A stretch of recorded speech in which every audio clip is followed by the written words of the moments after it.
one to watch. This is 16 WAPT News at 6.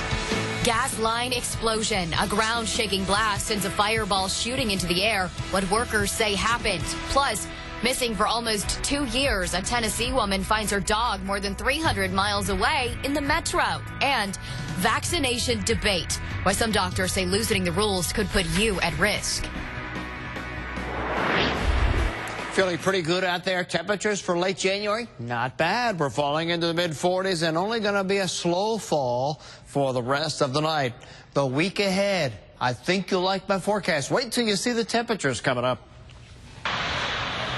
You see it there, fire raging from that pipe explosion in Smith County. Tonight, first responders are on standby just in case things get out of hand. 16 WAPT Scott Simmons is in Smith County with the latest. 5 workers were on scene when that massive natural gas explosion occurred here around 11 o'clock at the Boykin Church Field in Smith County.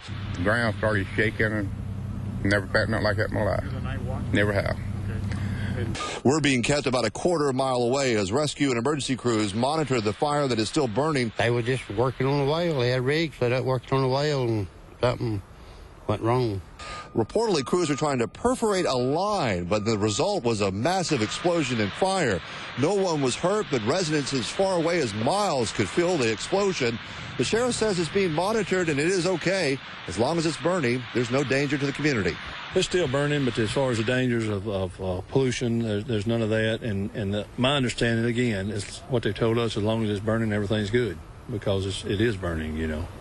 It's burning the energy as it comes out. The natural gas rig is owned by Pan Southern Petroleum out of Houston, Texas. Right now, emergency crews are being flown in from Houston, Texas to actually use explosives to try and blow out the fire that is still burning here in Smith County. In Smith County, Scott Simmons, 16 WAPT News. Now, to give you a better idea where all this happened, the explosion was off in the woods off County Road 539 and Highway 18. That's west of Riley in Smith County. Because it was far in the woods, crews did not have to block off any roads as they battled the flames. That just 2 weeks ago, a natural gas line ruptured and caught fire in Rankin County. The explosion sent panic through the area. Investigators are still trying to determine what caused that explosion. New at 6, Facebook helps to reunite a dog missing for 2 years with its family. Yeah, that's right, Ryan. 16 WAPT's Tammy Eswick has been following this story. She's live in our newsroom tonight. Tammy. Yeah, that's right, Megan and Ryan. Well, the Heltons tell us that they thought their dog was stolen. Over 2 years ago, they posted this flyer on their Facebook page asking anyone with any information to let them know where the dog was. Well, they had lost all hope until just last week.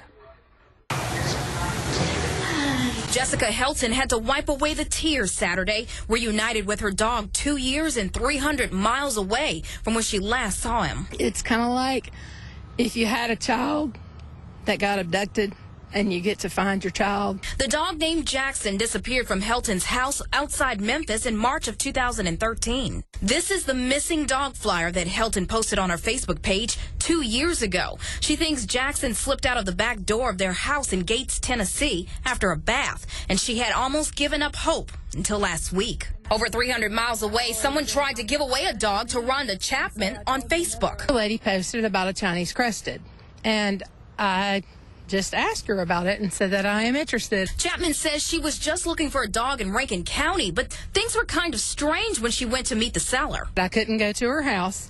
She had me meet her behind Pearson Baptist Church, which was pitch black. They're called Chinese crested dogs, and they can cost anywhere from $1,500 to $2,500. Chapman says when she went home, she found out the dog had several medical issues, too many for her to handle. So she and a friend posted another ad to adopt the dog away on Facebook. That's when she got a message from Jessica Helton. The two women met Saturday. She put her hands over her face and went, "Jackson." And when she did that, that little dog ran to her. She got on her knees, and the dog wrapped his paws around her neck like that. And after 2 years, that dog named Jackson, lost outside of Jackson, finally got to go back home.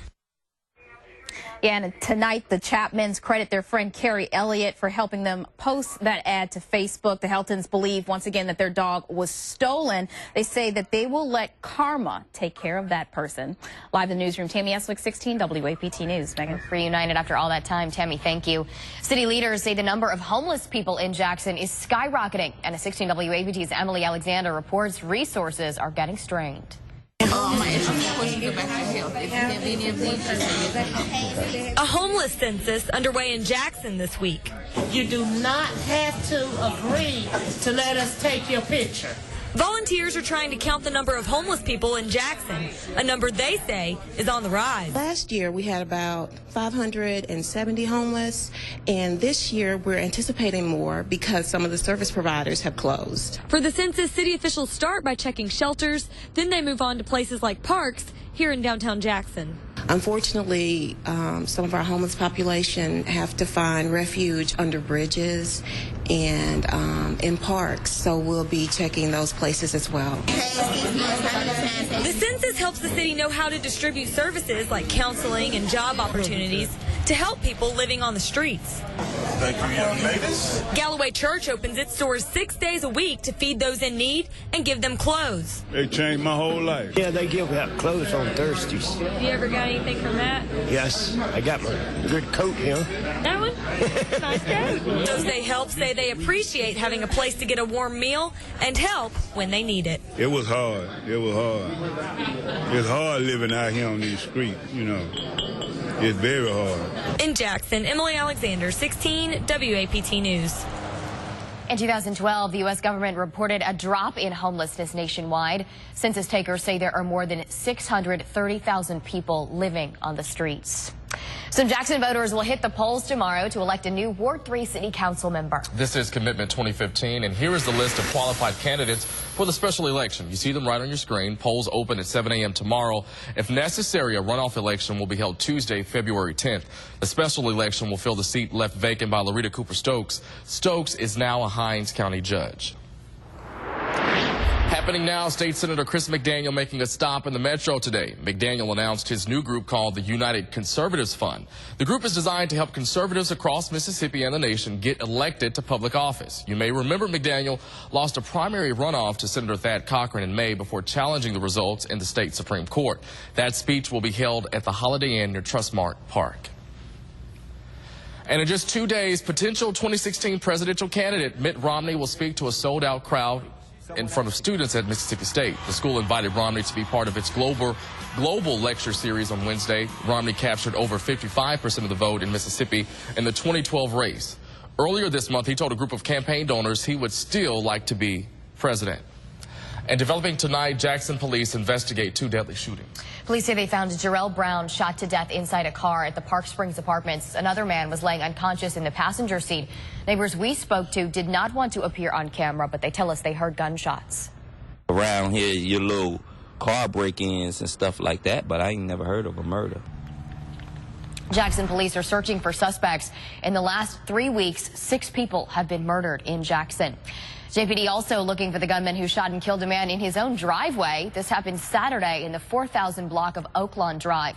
Police say someone shot 41-year-old Percy Thomas in the head as he was pulling into his garage. Thomas died at the hospital. If you have any information, call Crime Stoppers at 601-355-TIPS. A Macomb man accused of murdering his teenage lover's father will spend the rest of his life in prison. A jury convicted Greg Fortenberry of first-degree murder and other charges in the death of 53-year-old Kenneth Thompson. A judge ruled today he'll stay behind bars with no chance of parole. He just got out of prison right before that August 2013 attack. 3 others, including the victim's 16-year-old son, are all waiting for their dates in court. Some doctors in Mississippi are against a bill that could loosen the rules on vaccinating kids entering schools and daycare. Health officials say loosening those requirements could put people at risk. The group, Mississippi Parents for Vaccine Rights, argues the government should not decide when or if they should take their kids to get shots. The bill is set to be debated in the House Education Committee. Public health officials say Mississippi ranks best in the country for childhood immunization. Now, this brings us to our Facebook question of the day. Should parents or guardians be able to opt out of having their kids vaccinated. Chris says, yes, parents should be made to give vaccinations. If the parent opts out of vaccinations, they should all have to go to one of these third world countries and live a month. But Tammy writes, parents should have the choice. At the very least, we should have a delayed schedule to spread them out more. Mississippi is #1 in vaccines. Mississippi is also #1 in infant mortality. We want to know what you think. Join the conversation on our Facebook and Twitter page. Mississippi is the most obese state in the U.S., and now we may know part of the reason why.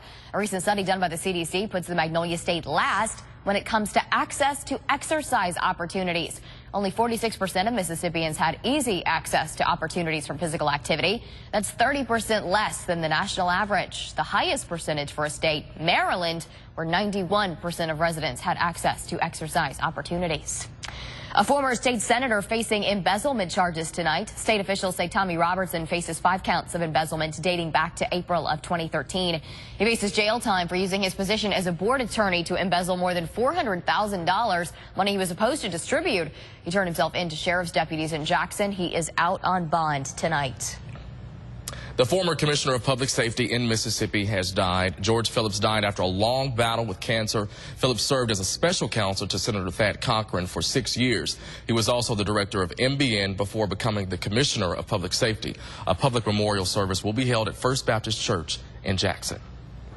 And a road warning tonight. MDOT crews will temporarily shut down the left eastbound lane of I-20 over the Pearl River Bridge in Hynes and Rankin County. Crews will inspect the bridge tomorrow from 9 in the morning to 4 in the afternoon.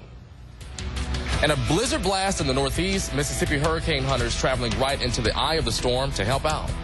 Plus, up for auction, why a shrine of Elvis memorabilia is now set to go to the highest bidder. Well, today was not as warm as yesterday, but still a pretty nice day. Beautiful evening. Sun is down. Look at that. That's our Windward Bluff sky cam. Light winds, cooling temperatures this evening, but the forecast for the week ahead looks pretty good. And I'll take a peek at that storm over the Northeast. All coming up. You're watching 16 WAPT News. Coming soon, we're digging deeper to find who's accountable with the big local stories. Like what's really in your water, new safety concerns with school buses, and construction crisis. Millions